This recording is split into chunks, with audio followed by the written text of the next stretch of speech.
শোনো শোনো, তোমার ওই মনের জলটাকে আমি ভুলবো না। শোনো, আজ তোমার এই অপরাধের সাজা পেতেই হবে। তোমাকে এই যজ্ঞের কাষ্ঠ এনে দিতে হবে ওই গভীর অরণ্য থেকে।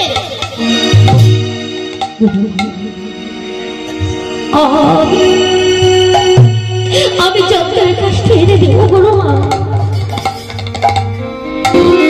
আমি সবই দেব, কিন্তু গুরুর নামে মিথ্যা অপমান দিব না।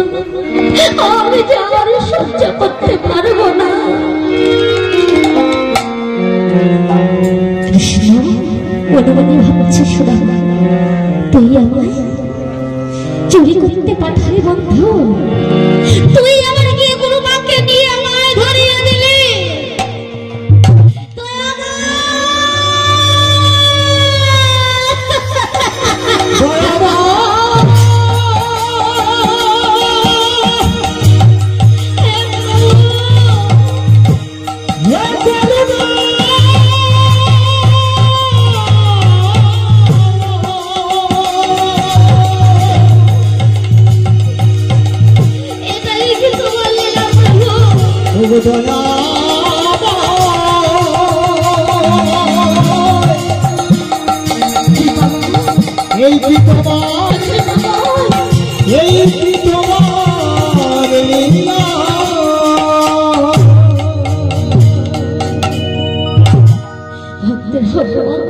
সবই জানো প্রভু, যেই বন্ধু আমায় চুরি করতে পাঠালো সেই আমার ধরিয়ে দিল।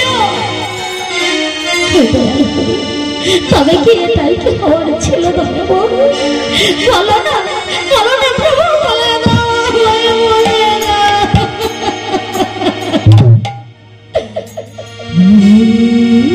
কি প্রভু, কি তোমার খেলা, কি তোমার লীলা প্রভু, কি তোমার খেলা, কি তোমার লীলা প্রভু, কি তোমার খেলা প্রভু,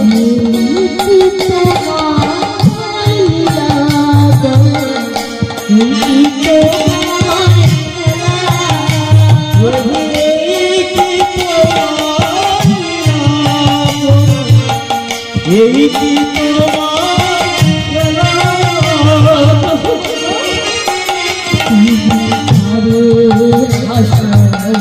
তারে তুমি করে কারে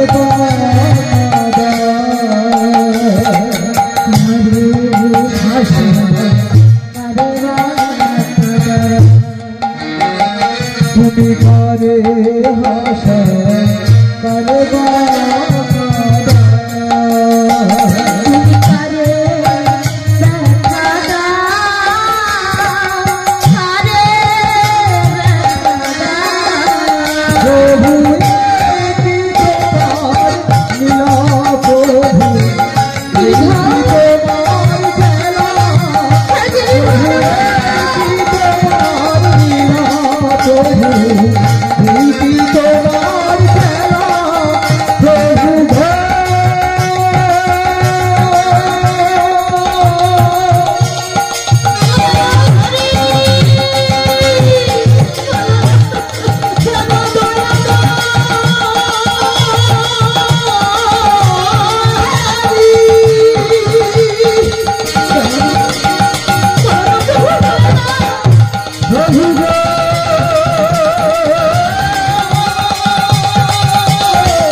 চলেছে গভীর অরণ্যে যজ্ঞের কাষ্ঠ আনিবার জন্য। দিকটা কেমন ছিল গো? দিকটা ছিল দিনবনের পশ্চিমী গগনে অস্তম্ভিত, আকাশে কালো মেঘে আবৃত। ঠিক এমন সময় সুদামা চললে ওই গভীর পথে চলেছে ঝড় বৃষ্টি ক্ষণে ক্ষণে বজ্রপাত সুদামা একটি বৃক্ষ তলে বসে উচ্চ স্বরে হরিনাম গাইছে আর নরেন্দ্র মুখ ভাসাচ্ছে কৃষ্ণ তন্ত্রকে রাখছে এই কৃষ্ণ দিনের দয়াল কালের ঠাকুর রক্ষা করো দয়ালে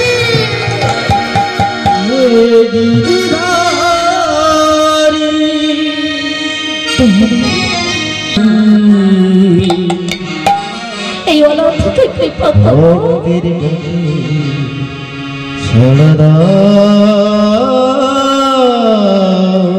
প্রভু গো আর না প্রভু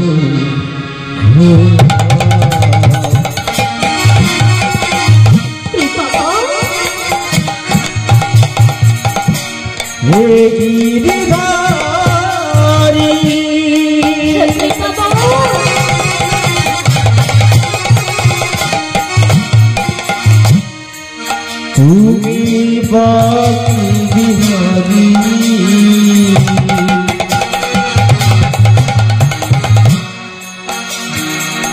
ভক্তির ছাড়া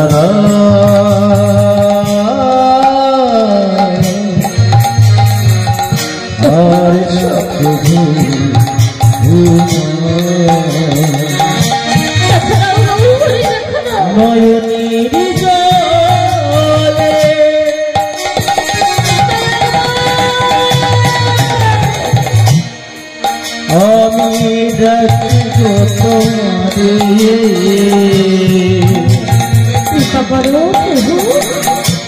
নয়নের জলে আমি ডাকি তোমারে একবার সে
যখন বজ্রপাতন বন্ধ হয় বৃষ্টি থেমে যায়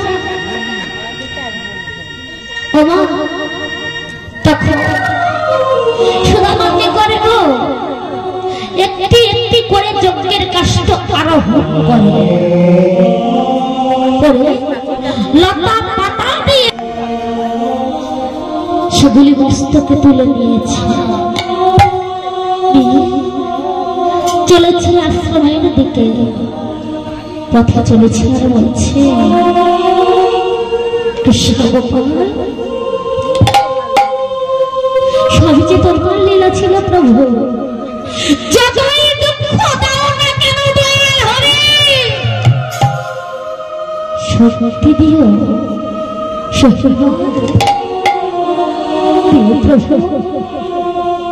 পথে চলেছে মনে মনে হয়েছে আমি যে খুবই ক্ষুধার্ত খুবই তৃষ্ণার্ত আমি যে আর চলতে পারছি না এই যে রয়েছে জল আর আমার কাছে বন্ধুর জন্য চুরি করা নাড়ু এই দুটি সেবা করলে না আমার কিছুক্ষণ ক্ষুধা নিবৃত্তি হবে এই বলে যজ্ঞের কাষ্ঠের বোঝাটি নামিয়ে রেখে সুদামা কি করলেন বহির্বাসী যে বাধা ছিল বন্ধুর জন্য চুরি করা নাড়ু সেই নাড়ুটি যখন খুলে নিয়ে নিজের বদনের মধ্যে দেবে। এদিকে কৃষ্ণ চন্দ্র মনে মনে ভাবছে সুদামা চলে গেছে গভীর অরণ্যে, আজ সুদামার ঘর বিপদ সব আমার জন্য। আমি যাব বন্ধু রক্ষা করতে। দৌড়াতে দৌড়াতে আসছে গভীর অরণ্যের দিকে, হঠাৎ দেখা